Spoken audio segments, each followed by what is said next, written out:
Hello, it's Monday the 25th of July and welcome to your 5-minute briefs from Seoul. I'm your host, Hee-Jin Koo. In our second installment of the month, we take a look at South Korea's largest ever rate hike in July of 50 basis points, how South Korean consumers are choosing cost-effective options to offset soaring inflation, prompting retailers to launch an all-out price war to ensure a solid market share. The South Korean government's plans to overhaul its labeling system for expiration dates to prevent food waste. We'll outline the latest resurgence of COVID-19 infections and Samsung Electronics' plans to invest nearly $200 billion to build 11 chip plants in Texas over the next 20 years. Let's begin our 5-minute roundup. The Bank of Korea's Monetary Board upped its benchmark rates by 0.5 percentage point on the 13th of July, the first time for the board to take such a drastic move in a bid to tame inflation and ease economic concerns. Policymakers announced their first ever big step, upping key rates from 1.75% to 2.25%. This was their sixth upward adjustment in just 11 months, and also the first time it announced 3 back-to-back rate hikes. The following day, Bank of Korea Governor Lee Chang-yong said that the upward adjustment may continue until the benchmark reaches as high as 3% by the end of this year. President Yoon Suk-yeol asked U.S. Secretary of Treasury Janet Yellen for cooperation in stabilizing the foreign exchange market when the two met in Seoul on Wednesday.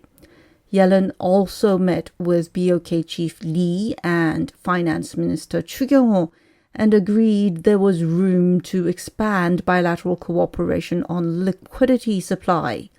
The won has shed about 1/10 of its value so far this year, rocked by soaring inflation and tighter monetary regulation, not just at home, but throughout the rest of the world. Such global jitters won't likely ease at any time soon, as the U.S. Federal Reserve has signaled it will likely hike up rates by another 0.75 percentage point during its policy meeting slated for this week, immediately after its 75 basis point raise in June. And amid skyrocketing costs and economic uncertainty, South Korean retailers are shifting their main lineup to cater to buyers on the lookout for cheaper options for food and other necessities, as well as those choosing to dine alone to cut corners.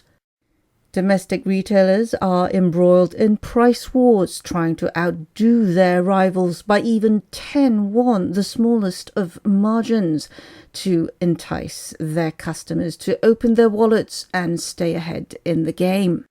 South Korea's inflation jumped 6% on year in June, the fastest expansion in 24 years, and the Central Bank of Korea expects consumer prices to remain around the level for the next few months.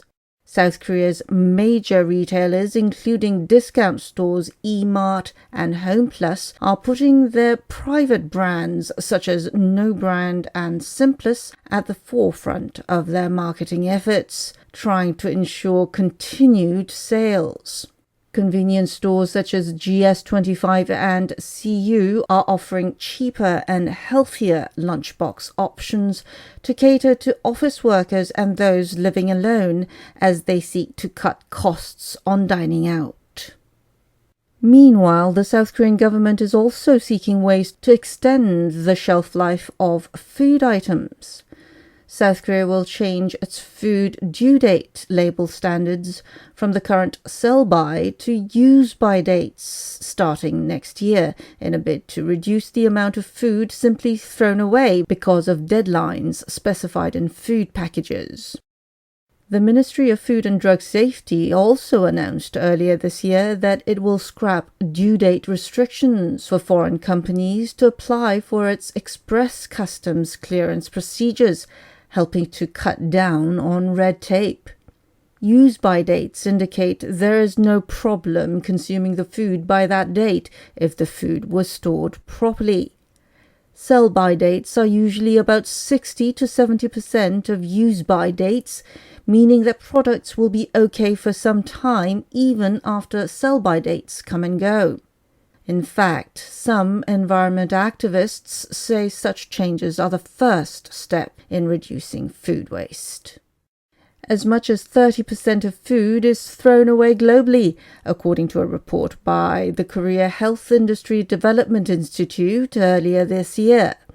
The nation saw a daily average of 14,314 tons of food headed for the bin in 2019. The Environment Ministry also said food waste was the main culprit for 8.85 million tons of gas emissions in 2013. And to add to concerns, the nation is seeing a bump in the road to pandemic recovery.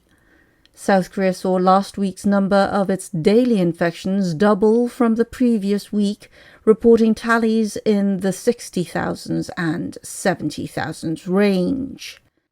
The Korea Disease Control and Prevention Agency confirmed 65,433 cases yesterday, the largest Sunday tally in 14 weeks.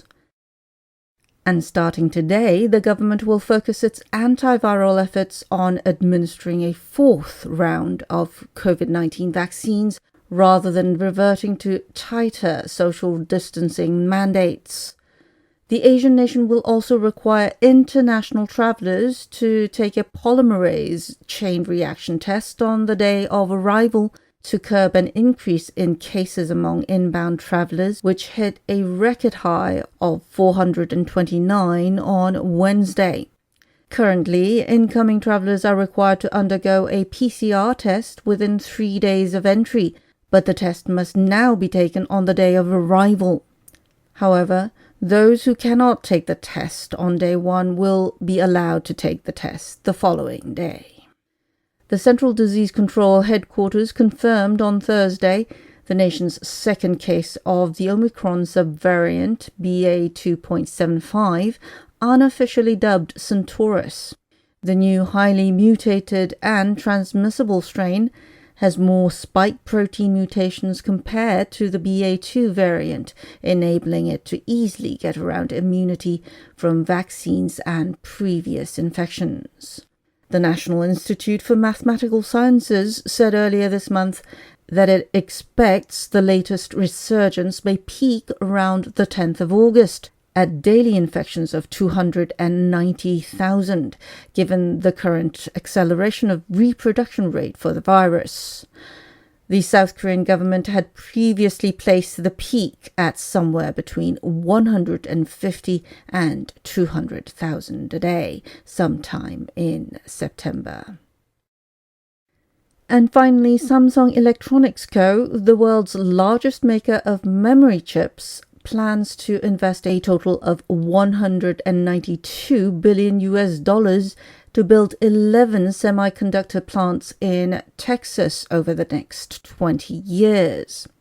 According to South Korean and local media in Texas, as well as posts on Twitter by Texas Governor Greg Abbott, Samsung filed notices with the Texas Comptroller Office seeking to expand its facilities under construction in Taylor City, Texas, which it announced late last year. The tech giant may add up to 11 fabs in and around Austin, which may lead to nearly $200 billion in new investment and more than 10,000 jobs in the state, according to the documents and the news outlets. Abbott, in a separate statement, cited the passage of the Creating Helpful Incentives to Produce Semiconductors for America, or CHIPS Act, which is currently under review by the Congress, as a major factor for the potential investment by Samsung. That wraps it up for this episode of 5-Minute Briefs from Seoul. This has been Hee Jin Koo for KBSI, wishing you a great week.